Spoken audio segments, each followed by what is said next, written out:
Hello everyone, welcome back to Octagon Side with Grant Ahles, and today I'm going to give my reaction to UFC 290. UFC 290 was an absolute banger of a card. Really, when this got announced, we knew this was going to be stacked, but it turned out to be way better than any of our expectations.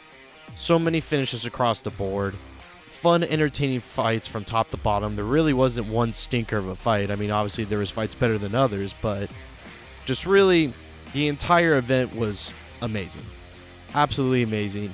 We got to see a lot of great performances from young prospects like Cameron Simon and Tetsuya Taira. I could be butchering that name. Sorry in advance. I've been watching Cameron Simon for a while now.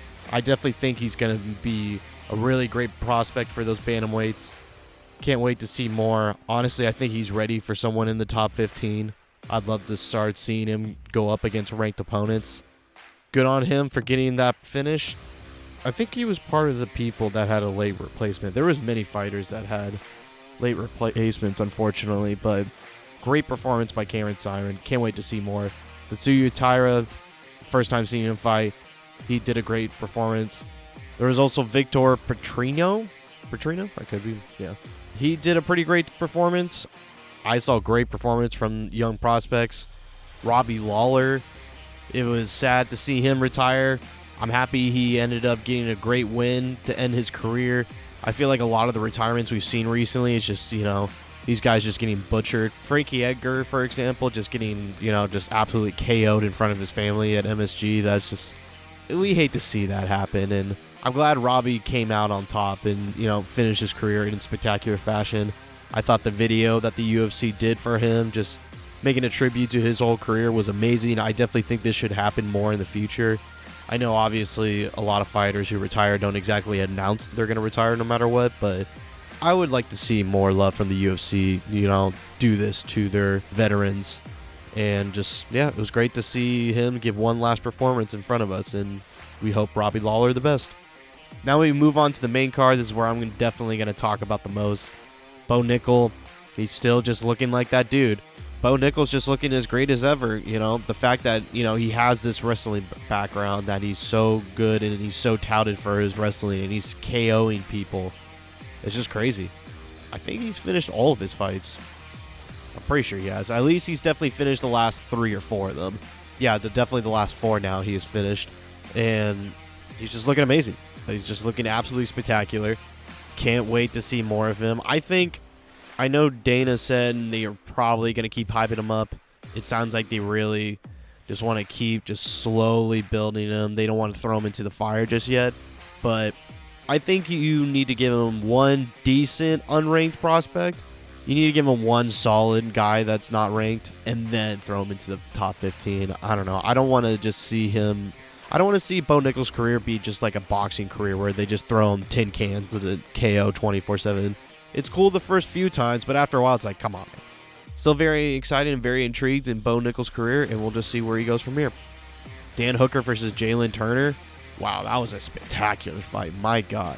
Dan really just, turned the clock back and showed everyone that he's still a warrior. He still comes out to bang. I had a feeling Dan Hooker was going to win, honestly. I didn't end up betting on this card. I kind of wish I did, but if I was to bet, I was actually going to bet for Dan Hooker. I had a feeling. I'm like, you know what? I think this is where Dan really comes back. I think this is a good opponent for him. And yeah, it just showed. Great war.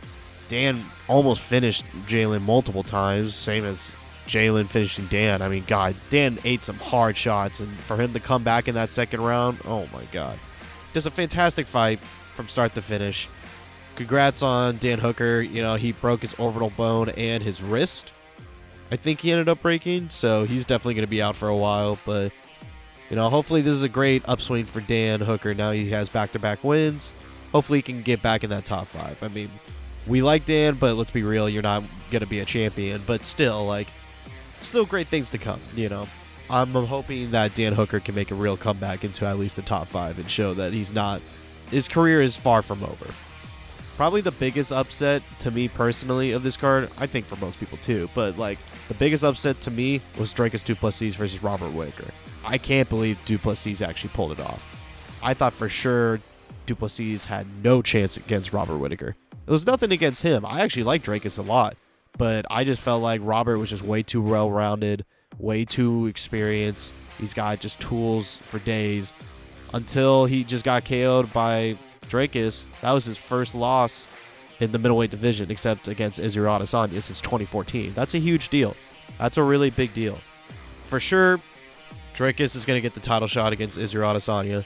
I'm really glad he won just so he doesn't get killed off. Because no offense to Rob, I did not really want to see the trilogy. I mean, I know he came pretty close in the second fight, but I'd much rather see Izzy face a new contender, and he's even said so himself. Dracus gets his title shot. Izzy came into the cage, talking all that smack, talking all that crap. I'm not really going to get into, the whole African thing or whatever. They were talking their crap about that, and I don't know. Even though Dracus did KO Robert in the second round, and he seems pretty healthy. I mean, it's still too early to know, but even though he seems pretty healthy, I don't think he should fight in September. I don't think he should fight in Sydney. I honestly, no matter what, even if Rob won, that's just way too soon of a turnaround for either one of them. Unless, like I said, unless Dracus just dropped Robert Whittaker from the rip, then I could be like, okay, yeah, you should fight in September. I don't know. That still seems kind of quick. That just seems a little ridiculous. I think even Izzy would rather have Dracus be fully prepared, have a good training camp, and not rush it. I know a lot of people have been talking about maybe Sean Strickland should take the shot against Izzy in September. I mean, yeah, he had a great win, but it was up against an unranked dude. I know apparently everyone was ducking him and all this stuff, blah, blah, blah. But who was really ducking him? Unranked opponents, or was it other ranked opponents as well? I know it's a new challenge for Izzy, but let's be real. Izzy's going to smoke Sean Strickland. Like, that's not even going to be a fight. That's not even going to be a competition. No offense to Strickland. I like him a lot. I think Sean is a super entertaining fighter, and he's super high level. But he has no chance against Izzy. Honestly, I'm surprised no one's talking about Jared. I talked about in my last video that, honestly, I would much rather see the Jared Cannonier rematch over Sean Strickland. I think Jared Cannonier has a way better chance. Yeah, he didn't really do so well against Izzy. I'll admit that. But I think he's improving in the last two fights, against Strickland, especially against the performance he did against Vettori. Like, oh my God, he looked amazing. So I'm just shocked that no one's really putting him in the hat. Like, come on. Like, at least it's a rematch that Izzy hasn't done yet. Are you really going to give Sean Strickland the shot? He's number, 7, 6, something like that? And, he lost to the guy who possibly should be fighting him anyways? Like, come on. And I think also it makes more sense with timeline-wise. Jared has more time to prepare than any of these guys. So, in my opinion, if Dracus doesn't get the shot, 100% Dracus should be fighting Izzy next. But I would understand if you want to hold off on that fight just because of the short notice. Give Jared the shot. Jared definitely deserves it. And at least it's a new rematch. It's somewhat of a new challenge for Izzy. So I think that's what should happen. I know Izzy runs the Dracus fight, but I think it's better for everyone involved that you give that fight its proper time, its proper training camps, and then you visit it a different day. Let's move to the co-main event. Brandon Moreno versus Alexandra Pantoja. It sucks to see Moreno lose. I had a feeling it was going to happen just because, obviously, Pantoja beat him twice in the Ultimate Fighter and then officially when they entered the UFC. Of course, that was like 5-6 years ago when those fights happened. So, Moreno is 100% a way better fighter, but also is Pantoja, and that just showed. I mean, Moreno definitely was the better striker in my opinion, but Pantoja just had the advantage in the wrestling and the grappling department. And he just won on those scorecards. I don't know what that one judge was thinking with 49-46 Moreno. That is a terrible call. It's time and time again. Judges making stupid calls. At the end of the day, the right person won. I felt like that was pretty fair, 48-47 Pantoja. You can honestly make the argument for 49-46, but the right guy won. So it sucks to see Moreno lose. It sucks to lose one of our Mexican champions, but, it is what it is. That's MMA. The better man will win. Pantoja had the better night. I'm actually really excited to see where he goes next. I know Brandon Royale was, I guess, the backup for this fight, or at least was there and wanted, to fight Pantoja. I know you got Amir Albazi, who, had that win against Kai Kara France. Honestly, I think Amir should fight Brandon Moreno. I think that's a great fight, especially since it seems like Davison really is going to move up the bantamweight. I don't know. There's rumors right now he's apparently going to fight Dominic Cruz, which is kind of crazy, but whatever. That's hearsay, whatever. If we're assuming Davison's going to stick with moving up, then yeah, I think Amir versus Brandon Moreno makes a lot of sense. And then Brandon Moreno gets Pantoja. I think that makes a lot of sense. The fight itself was incredible. Props to both fighters, and congrats to Pantoja becoming our new flyweight champion. Brazil's got another one. It's actually, I was just checking this. For some reason, it was actually kind of crazy to me that Pantoja is the only Brazilian champion right now. I feel like there's always, multiple Brazilian champions, but now that Amanda's gone, it's like, oh yeah, damn. So, yeah, it's cool that Brazil's got a new champion, and yeah, let's see what the flyweight division goes from here. On to the main event, Alexander Volkanovski versus Yair Rodriguez. Pretty much ended how I expected it. I did figure, though, that it was going to go to the decision, but I knew Volk was going to dominate. Volk's just too good, man. He is. I was hoping Yair would maybe catch him a little bit or give him some trouble with his, flashy kicking style and stuff like that. But it just showed. Volk's just that dude. No one's beating Volk. Just no one. Maybe Ilia Topuria might have a chance. I'll get more into that in a sec. But just right now, Volk is just too good. It just showed Yair didn't know what to do. Volk had a great game plan of switching stances constantly, wrestling a lot more than he usually does. I think just the training for the Islam fight just made him a much better wrestler overall. Volk's just too much of a complete fighter. And it just showed. Honestly, Yair should have never fought Volk in the first place, but they needed to make a story. They needed to make a contender for him since he keeps mollywhopping everybody.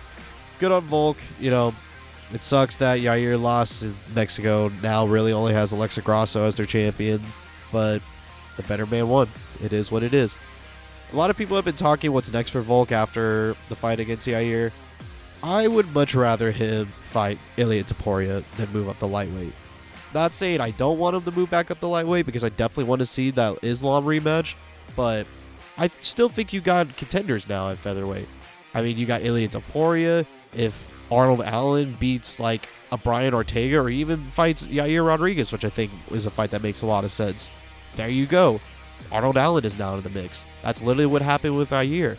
Yair lost to Max Holloway, got a funky win against Ortega, but got a definitive win against Josh Emmett and became the interim champion. So I still think Arnold Allen could be right back in that mix. And really with lightweight right now, Charles Oliveira is definitely the clear number one contender. I mean, he's obviously ranked number one, but he's the clear number one guy to fight Islam, if we're just sticking to the lightweight division. The winner between Dustin Poirier and Justin Gaethje could easily step in, but everyone expects that fight to be an absolute war and those guys to get battered. I highly doubt they're going to be in shape to fight in October. And I still think Charles is probably the only one in the lightweight division at the moment that could actually give Islam some problems. I don't know. We'll just have to wait and see. I know Charles is apparently talking about October's too soon, apparently, at the International Fight Week Expos, but I think he's maybe just saying that for now. Yeah, and also, plus Volk getting the surgery, I know he's mentioned that it's going to be a minor one, but I don't know. I just much rather Islam face an actual lightweight contender and Volk to stay in featherweight for now. I think if Volk wins one more time, yeah, stick him up against Islam or whoever is the lightweight champion at the time. But I would like to see Volk face one more featherweight contender and Islam to face another lightweight contender. But we'll just have to wait and see. UFC 290 was an historical card, a fantastic card. It's rare when we get cards like that. It's a special treat when we get cards like this, and it was super enjoyable to watch. And I just can't wait for the next fights of all these different fighters, and I can't wait for UFC 291. That's going to be an absolute banger, but we'll just have to wait until then. This has been Octagon Side with Grant Ahles. Please like, follow, subscribe, comment, all that jazz. Any kind of support really means a lot to me. Thank you all for listening, and I'll see you all next time.